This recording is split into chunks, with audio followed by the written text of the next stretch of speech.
Hello বন্ধুরা, পূজাস কিচেনে তোমাদের সকলকে স্বাগত। আমার আজকের নতুন রেসিপি বেগুনি আমরা সবাই বানাতে পারি, তো আমি একটু অন্যরকমভাবে বানাবো। তার জন্য বেগুনগুলোকে এরকমভাবে আমি কেটে নিয়েছি। কেটে নেওয়ার পর তার মধ্যে সামান্য পরিমাণে চিনি আর একটু নুন দিয়ে বেগুনটাকে ম্যারিনেট করে রেখে দেবো কিছুক্ষণের জন্য। ততক্ষণে আমি বেসনের যে ব্যাটারটা সেটা রেডি করে নিচ্ছি। বেসনের ব্যাটারটা রেডি করার জন্য এখানে নিয়ে নিচ্ছি আমি 150 গ্রামের মতন বেসন।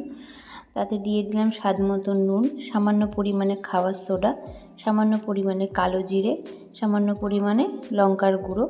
আর এদিকে আমি দিয়ে দিচ্ছি আদা, হাফ ইঞ্চি মতন আদা, 2টো কাঁচা লঙ্কা আর 1 টিস্পুন মতন কাঁচা জোয়ান একসাথে বেটে নিয়েছি আমি। সে বাটা মশলাটার মধ্যে দিয়ে অল্প পরিমাণে জল দিয়ে ভালো করে ব্যাটারটাকে আমি রেডি করে নেব।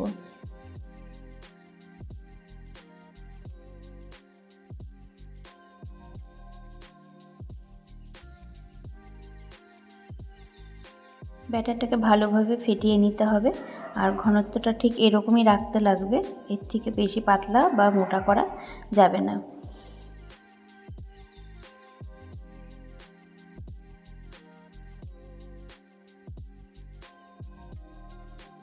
এদিকে আমি কড়াই গরম করে কড়াইয়ে দিয়ে দিচ্ছি সাদা তেল। সাদা তেলটা ভালোভাবে গরম হয়ে গেলে ওর মধ্যে আমি একটা একটা করে ব্যাটারে ডুবিয়ে রাখা বেগুনগুলোকে দিয়ে দিচ্ছি।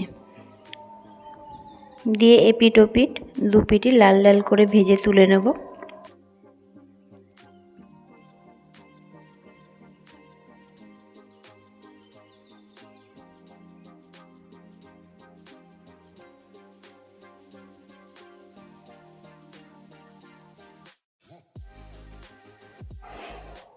দেখো এখানে রেডি হয়ে গেছে আমাদের বেগুনি। তো বাড়িতে এইভাবে তোমরা একবার আমি যে মশলাগুলো দিলাম সেই মশলাগুলো দিয়ে বানিয়ে খেয়ে দেখবে কীরকম লাগলো।